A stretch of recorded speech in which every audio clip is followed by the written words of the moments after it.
ఇంకో యాక్టర్స్ దొరికారు. Thank you. Hi ma'am, hi అండి. This is Jagadish. Hi. And మీ కలర్ ఫోటో సినిమా చూసి చాలా లిటరల్లీ చాలా లాస్ట్లో చాలా ఏడుపు వచ్చేసింది, చాలా బాధ అనిపించింది. అదేంటంటే లాస్ట్లో ఎవరు ఎక్స్పెక్ట్ చేయరు, అంటే ఆ సీన్ అనేది అసలు నిజంగా చాలా గుస్ బంప్స్ వచ్చేసి చాలా లిటరల్లీ చాలా నిజంగా నేను చాలా ఏడ్చేసా లాస్ట్ సీన్లో.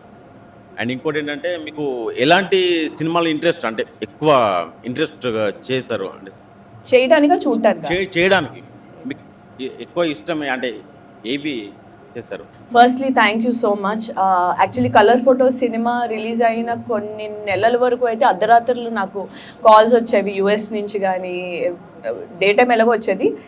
కాల్ ఎత్తితే మాట్లాడే కాదు, జస్ట్ ఏడుపుండేది అనమాట అవతల పక్క. నేను చాలా సాడిస్టిక్ గా ఎంజాయ్ చేసేదాన్ని అవి. మై ప్రౌడెస్ట్ మూమెంట్ అది. So thank you, I'm glad మీరు బాగా ఏడ్చారు.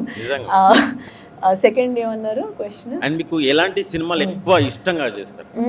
నాకు బాగా, అంటే నేను ఎలాంటి సినిమాలు ఎక్కువ చేయాలనుకుంటున్నాను అన్నది, నాకు స్పోర్ట్స్ అంటే చాలా ఇష్టం. చిన్నప్పటి నుంచి బాగా ఇన్వాల్వ్ అయి ఉన్నాను. ఒక మంచి స్పోర్ట్స్ బయోపిక్ చేయాలి అని చాలా ఇష్టం.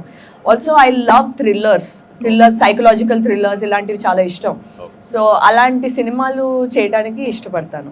వన్ మోర్ థింగ్, అందరూ మూవీస్ గురించి అంటున్నారు. I want to know one thing.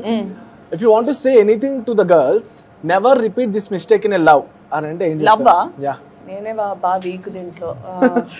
I feel like మన ఐడెంటిటీ ఎప్పుడు కోల్పోకూడదు. We shouldn't sacrifice too much, because ఎంత సాక్రిఫైస్ చేసినా సాటిస్ఫాక్షన్ లేని వాళ్ళకి మన ప్రాణం సాక్రిఫైస్ చేసినా దానికి ఒక వాళ్ళు ఫుల్ఫిల్ అవ్వరు. సో ఐ ఫీల్ లైక్ మన ఐడెంటిటీ ఎప్పుడు కోల్పోకూడదు, దేంట్లోనైనా. ఎనీ రిలేషన్షిప్ అవ్వనివ్వండి, దేంట్లో అయినా, కెరియర్లో అవ్వనివ్వండి. Girls most precious thing is her identity and her character. ఆ రెండు కోల్పోకూడదు. నైస్. అర్థమైంది కాబట్టి చాలా మంది బాయ్స్ ఉన్నారు కాబట్టి. మేడం, మీరు చాలా కొత్త వాళ్ళతో చేశారు కదా హీరోలతోని, సో బాగా చిరాకు పడ్డ ఏదైనా సన్నివేశం ఉందా కొత్త హీరోలతోని? బాగా చిరాకు పడా హీరోలతో ఎందుకు బాబు ఇంతో చేశానని సిచ్యువేషన్? ఎవరు చూడకూడదు, నన్నే చూడాలి అని చెప్పి కొంచెం నన్ను రానివ్వకుండా దూరంగా పెట్టిన కొన్ని సందర్భాలు ఉంటాయి. క్యాట్ అండ్ మౌస్ గేమ్ లాగా అసలు ఇన్ఫర్మేషన్ ఇవ్వకుండా వెళ్ళిపోయి తర్వాత ఏంటి నీకు చెప్పలేదా అని చెప్పి ఇలాంటివి జరుగుతాయి. అంటే అసలు నేను కనిపించకూడదు జనాలకి, అటెన్షన్ ఎప్పుడు నా వైపు అసలు రాకూడదు అని